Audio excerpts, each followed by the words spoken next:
Button එකක් තියෙනවා. ඒ button එක ප්‍රෙස් කරලා ප්ලේන් එක නැවතුනම ප්ලේන් එක නවත්තලා ඊළඟ වෝල්ට් එක නවතුනම ඊට පස්සේ මේ බටන් එක ප්‍රෙස් කරාම එතන දොර ඇරෙනවා.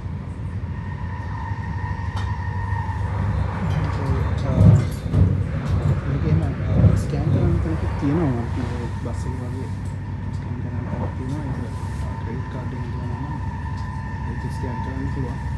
නැත්නම් HSL app එකට දාන්න ඉන්නවා නම් බුක් කරන්න ඕනේ නැහැ. කෙලින්ම ඔන්න එකට නගින්න තමයි තියෙන්නේ.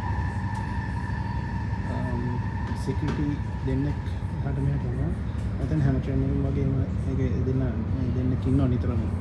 ඊට මෙහෙට යනවා මේ ටිකට් බලන දෙන්නෙක් නෙමෙයි මම හිතන්නේ සිකියුරිටි දෙන්නෙක්.